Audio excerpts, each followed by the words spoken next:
Good morning, everyone. I call to order this 17th meeting for the Public Utility Commission for calendar year 2013 and ask that you join us in the Pledge of Allegiance. I pledge allegiance to the flag of the United States of America and to the republic for which it stands, one nation, under God, indivisible, with liberty and justice for all. The first item on this morning's agenda is the approval of the minutes from the September 26th meeting, and it's a pleasure to recognize Commissioner Whitmer as the editor of the minutes. Commissioner Whitmer. Thank you, Mr. Chairman. As we know, today is Halloween or All Hallows Eve, and tonight the streets will be filled with ghosts, goblins, ghouls, and zombies. These mini bedazzled tricksters will weave through the streets looking for treats so that they won't have to tease.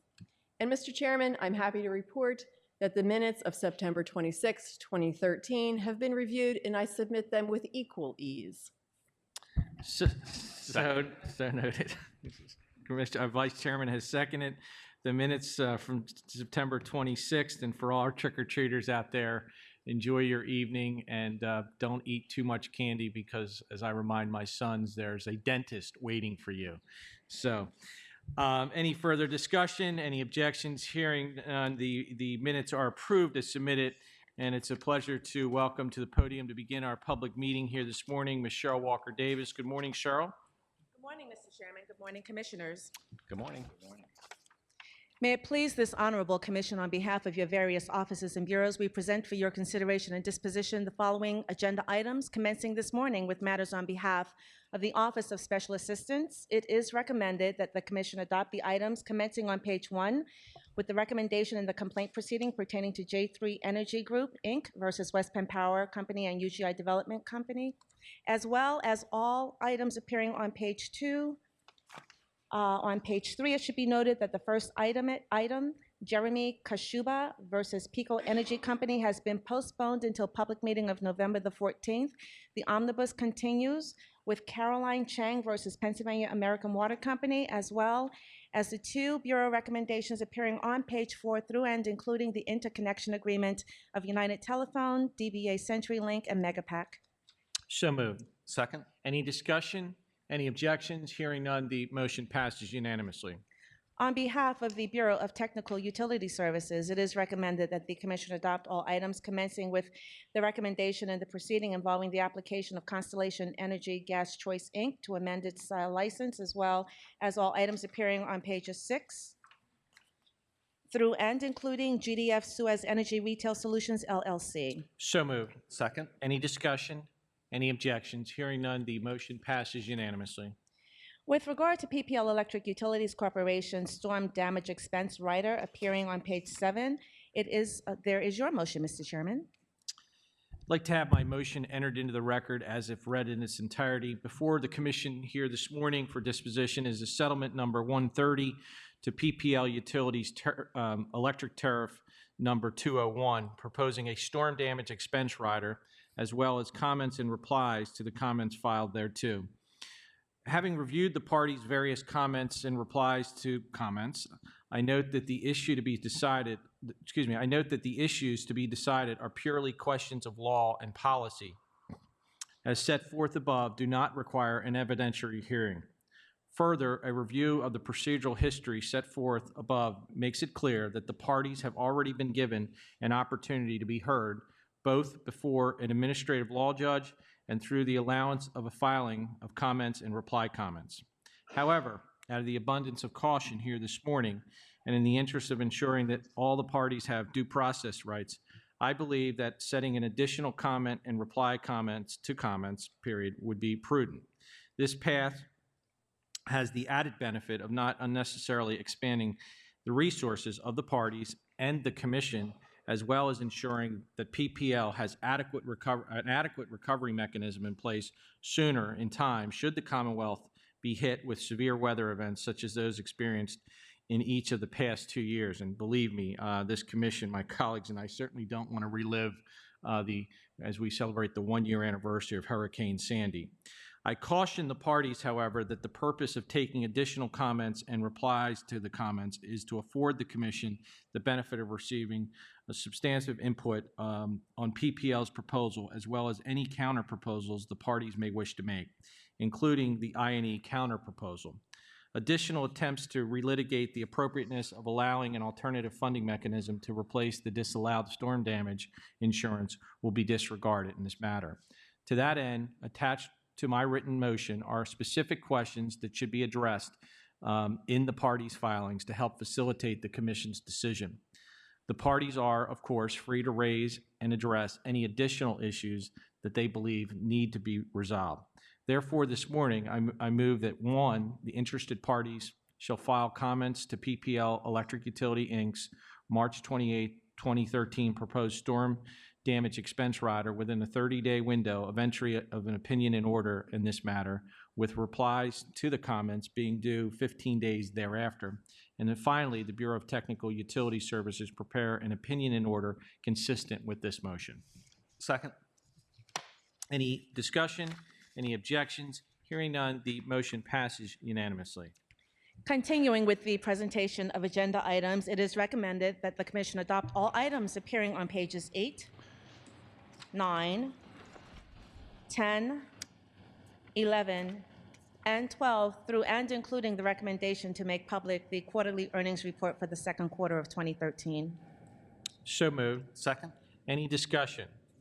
Chairman, I wish to be recorded as voting no on the second item on page 12 regarding the staff recommendation on cost of return on equities. I still think that they're too high. So noted. Any further discussions? Noting the objection of Commissioner Cawley, the motion passes 4-1. Turning now to matters presented on behalf of the Office of Administrative Law Judge, it should be noted with regard to the first item, Keisha Dorsey versus Philadelphia Gas Works. There is the motion of Vice Chairman Coleman as well as the statement of Commissioner Brown. I'd like to recognize Vice Chairman Coleman for purposes of his motion. Vice Chairman. Thank you, Chairman. I ask that my motion be entered into the record as though I read it in its entirety. Before the Commission for disposition is the initial decision denying the customer request for a payment agreement on a portion of her account balance that is subject to customer assistance program rates, but granting the customer's request for payment agreement on the portion of her account balance that is not subject to cap rates. As of the date of this hearing, the complaint's account balance with PGW was around $6,700, which included slightly more than $1,000 of cap arrears. The complaint's arrears is mixed in that it includes both cap and non-cap arrearages. For the reasons set forth at pages 6 and 7 of the initial decision, I agree with denying the complaint's request for a payment agreement for the cap portion of the arrearages. However, consistent with the recent Commission precedent, I don't believe that the Commission should issue a payment agreement here for the non-cap portion of the arrears, given that the complainant's poor payment history and her inability to keep prior payment agreements with PGW. Therefore, I move that the initial decision be modified consistent with this motion and that the Commission's Office of Special Assistance draft an appropriate order consistent with this motion.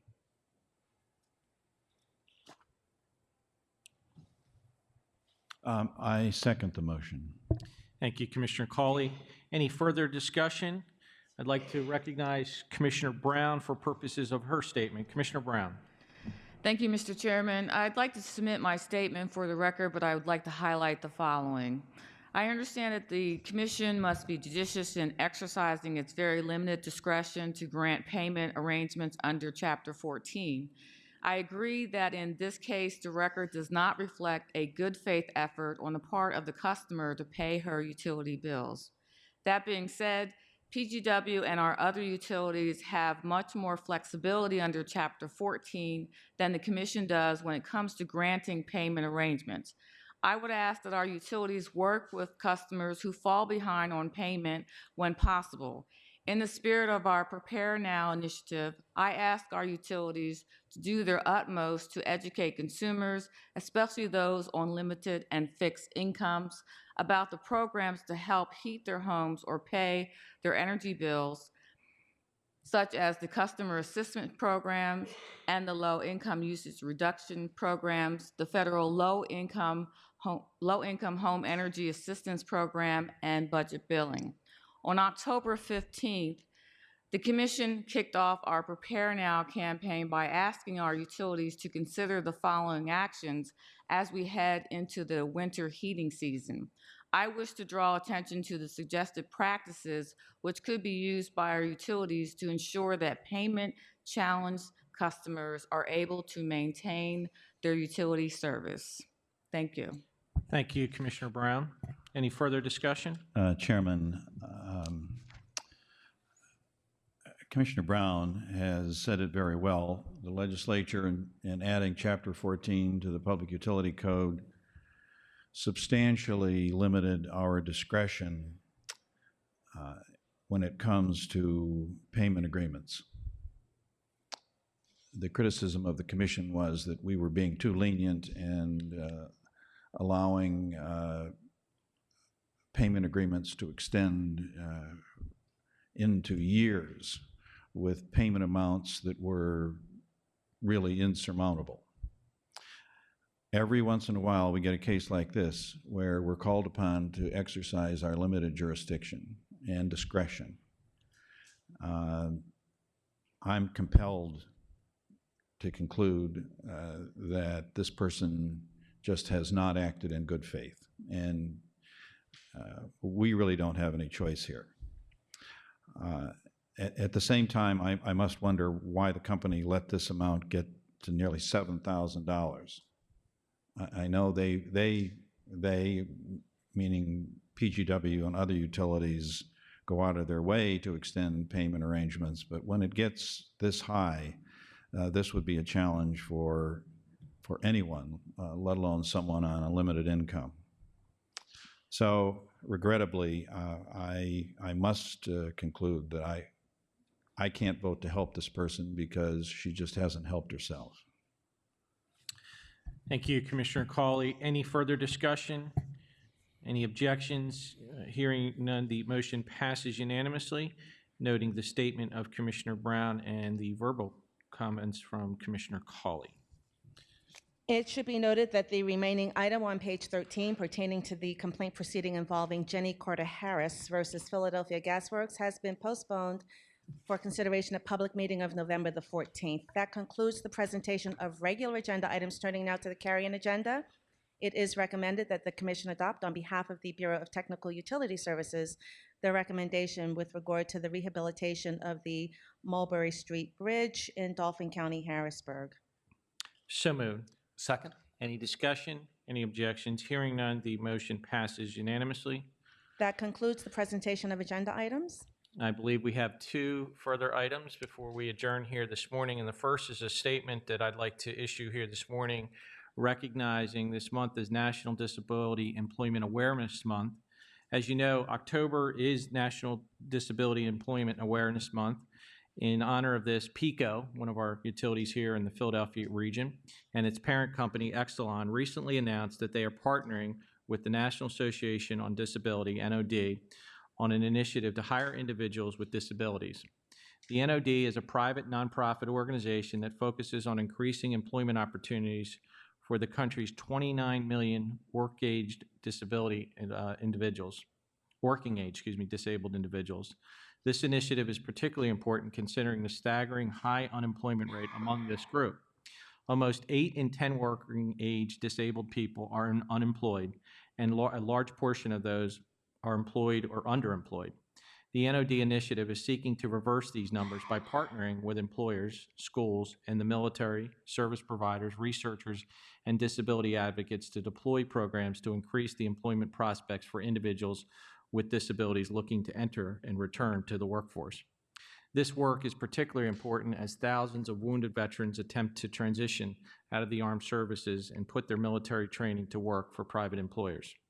Of course, the leadership shown by the NOD should not surprise anyone here this morning, considering some of the participants on the NOD Board of Directors. Our former governor, Governor Tom Ridge, and obviously served our nation as Secretary of First Homeland Security Director. chairs the NOD Board of Directors, and our former PUC chairman, who I had the opportunity to meet with to discuss this, former Chairman John Quain, was recently appointed to the NOD Board of Directors.